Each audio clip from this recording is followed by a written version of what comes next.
Since my last live video, and I've been thinking about what to talk to you about next, and I've been praying to God about it. And just today, I thought of what are the top 5 things that you can do while you're waiting.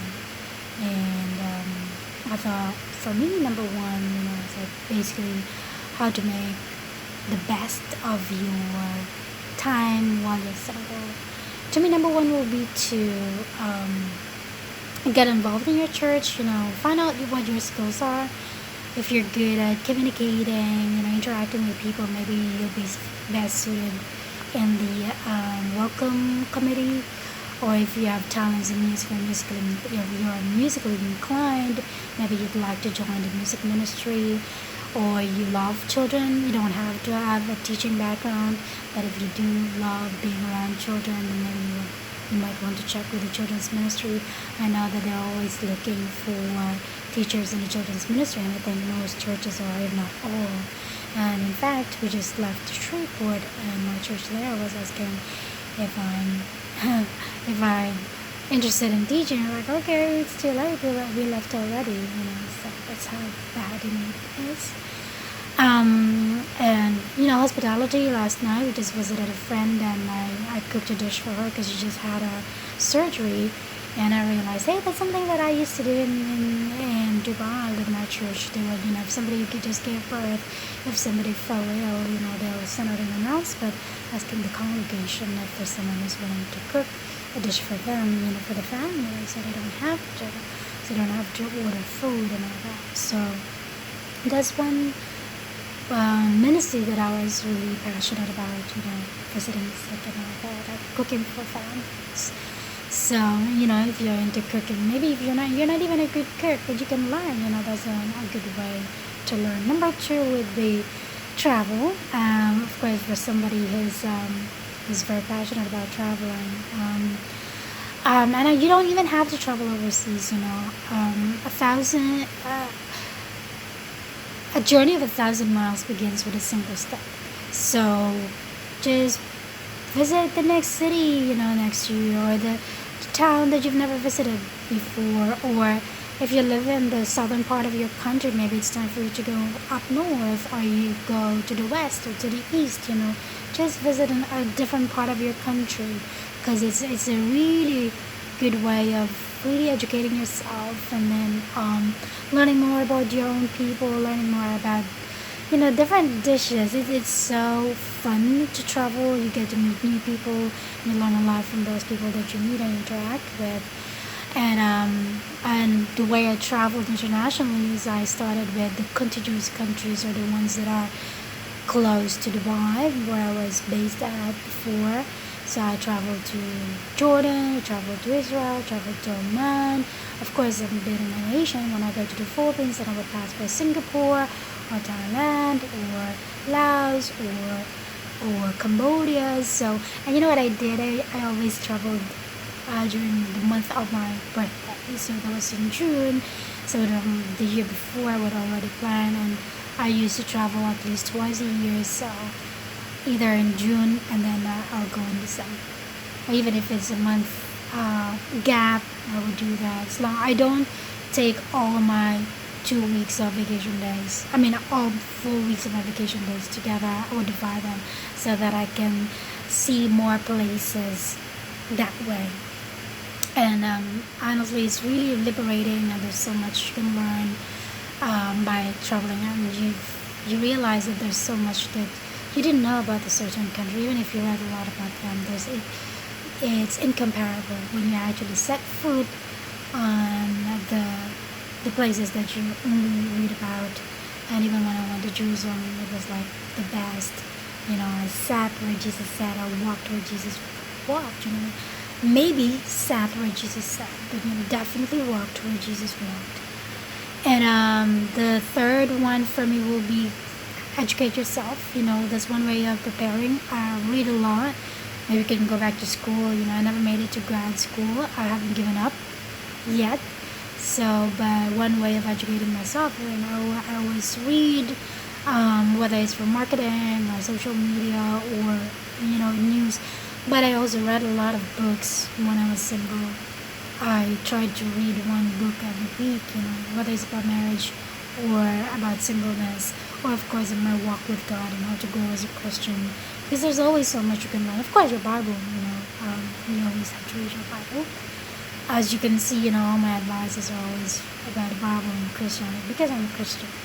I believe in Jesus as my Lord and Savior, and I believe that Jesus died for me. So He's my Lord. That means everything that I do is guided by Him and His teachings. So I read the Bible a lot.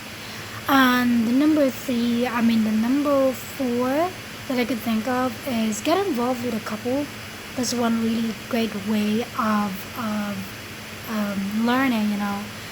I grew up in a broken family, so my parents separated when I was only 6 or 7. So basically, I grew up.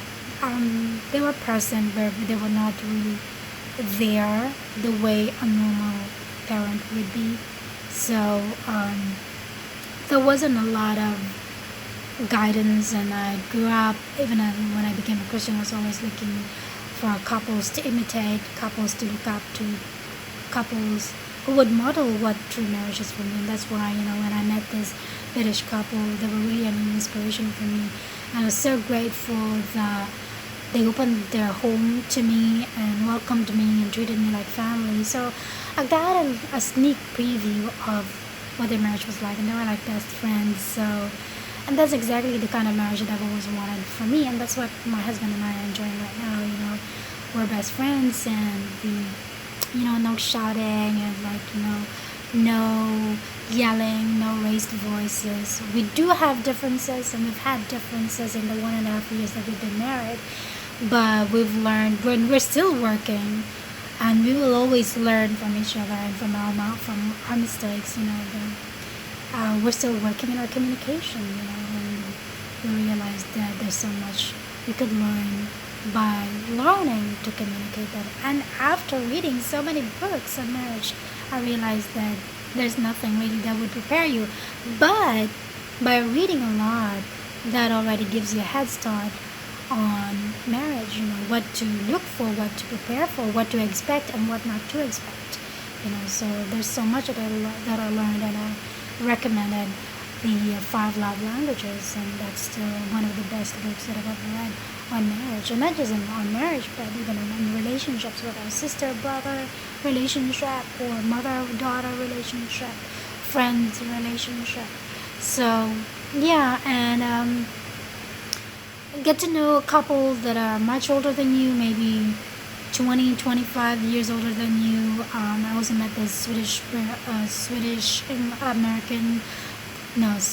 Lebanese couple that I met, and they're like the model couple for me, and because of them I really got inspired. That my marriage, just because my parents separated, doesn't mean that my marriage will also end up like that. And although I was surrounded by a lot of divorced people, and I feel for them, and I'm pretty sure none of them got married intending to be divorced in the end. But by getting to know such inspirational couples, it really encouraged me, and not to be dismayed and not to be discouraged, and believe that I might end up like that too. And again, it's only by the grace of God, and by God's grace, even after divorce, people can get married, as long as it's the reason for divorce is biblical. So, and God is able to redeem, and God is a gracious God. So I thank God. I've had friends who've been divorced and are now happily married. So God is good and God is gracious. And the fifth one would be find an accountability. If you're still single, you're not dating anyone, find a friend that you can be accountable with, held accountable with. Could be female to female and male to male, okay? But if you're dating someone and you're looking for advice, then it's best to look for accountability with couples that are much older than you, people that have been married for 20, 25, 30 years, people who know what they're talking about, okay? I don't think it's advisable. It's wise to seek counsel from people who have just gotten married, because there's not so much that they can advise you on, really. There's not so much that they can really talk about. There's not a lot of experience that they can share with you. So just to recap, number one, get involved in the church that you're a part of. Number two, travel. Number three, what was that? Get educated. And number four, I hope maybe I'm mixing it up. Number four, read a lot. They're not in particular order. Read a lot, get educated. Did I just repeat that? And then number five is find an accountability partner. Did I mention, unless I mixed it up, sorry. Should have written it down, just spur of the moment. Yes, get involved with a couple that are much older than you and be inspired by them, be taught by them. And of course, when you approach them, be willing. Come with an attitude or go with an attitude of willing to learn. Be willing to learn, be willing to be taught.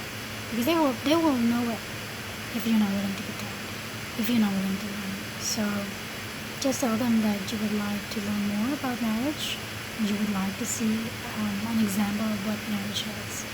So I hope you got something from that, and if there's something that you'd like to recommend, to help singles, or there's something that you're doing that you are finding very helpful and very useful for you, please feel free to share and let us know.